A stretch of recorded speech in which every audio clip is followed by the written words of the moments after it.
Good morning mga idol. Good morning. Ayun, ngayong araw na to idol, ipapasilip ko sa inyo ang aming accommodation dito sa Slovakia. Ipapasilip ko sa inyo saglit mga idol para magka-idea kayo kung anong accommodation ang madadatnan nyo dito sa Slovakia. Ayun, magsisimula tayo dito sa labas ng accommodation namin idol. Ayun, papakita ko sa inyo. Simulan natin dito sa harap ng aming accommodation. Ayun mga idol, ito yung aming accommodation. Ayan, yan yung harap mga idol. Ayun. Ayun. Ayun. Pero bago yan, intro muna tayo.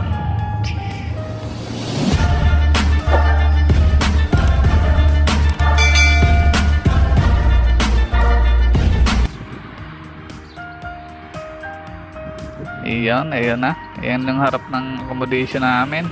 Iyon, may gate. Tapos pagliko mo dito sa kanan, ayun, may mga parkingan ng mga bike idol. Kung gusto nyong bumili ng bisikleta pagdating dito, ayun o, may parkingan, safe na safe siya. Papadlock mo lang dyan o. Safe na safe yan. Pwede mga motor, scooter, dyan nakaparada mga idol. Tapos pagpasok ng gate, hindi ka makapasok dito kung wala kang swaka. Ayun o, isa swaka tayo. Ayan. So yung kwarto namin nasa second floor, kaya akit tayo dito sa hagdan. Second floor yung accommodation namin. Yung pagpasok ng ganyan, yun, bubungad sa yung sala, pinakasala dito. Napakaraming supa. Ilang supa itong nandito, pwede ka dito. Pag may katawagan ka, pwede ka. May bilyaran pa ayun, may bilyaran, maglilibang ka dyan. Kung naiinip ka sa room, pwede kang pumunta dyan. Yan yung pinakasala dito sa accommodation namin. Tapos may mga laruan pa. Ayun, hindi ko lang alam anong games to mga idol. Paki-comment na lang kung ano yun. Hindi ko alam to Tapos paglabas mo dito sa kanan, dito ang smoking area. Yan, tingnan natin sa labas. Lalabas tayo. Titingnan natin ang smoking area kung gaano ba kalawak. Yun, ganun pala. Smoking area, may lamesa pala, may upuan pa. Pwede ka pala dito magdadala ng kape o nga inumin habang nag-smoke ka dito. Yun. Tapos dito tayo sa kusina. Pasok tayo dito. Lawak ng kusina dito mga idol. Ayun, may mga tropa tayong nagluluto dito. Ayan, ano kaya yung mga niluluto ng mga to? Ito yung kusina, malawak may isang Ukrainian nagluluto din. Ayun. Ayan, ano ba yan mga niluluto nyo mga idol? Ayun. Ayun, naka-induction cooker pala ang kusina dito.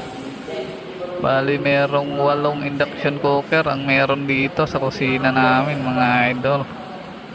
Ayan. Kusina sinasabi ko kasi kusina rin ang tawag dito sa kanila. Ayun, tapos may microwave oven, may electric kettle tayo. Ayun, nakahanda na pala yung bakwan naming kainin. Ayun, maraming lamesa. Pwede dito lang kami nakain sa lamesa para maluwag. Tapos pasok tayo sa laundry area. Mayroong 3 washing machine, tapos sa kabila naman dryer. May dryer yan. Iyon, dito lang yan sa amin sa second floor. Bawat floor mayroong ganyan. Tapos papasok tayo sa CR. CR ng mga boys tong papasukin natin. Hindi tayo pwede pumasok sa CR ng girls Ayun, CR ng lalaki to. Iyon, napakalinis. May 3 CR, tapos may 3 shower. Iyon mga idol, yun. Punta tayo sa room namin. Room 226. Ito yung kwarto namin mga idol. Papasukin natin. Bubulugain natin ng mga tao dito. Ayan. Ayan ang isa.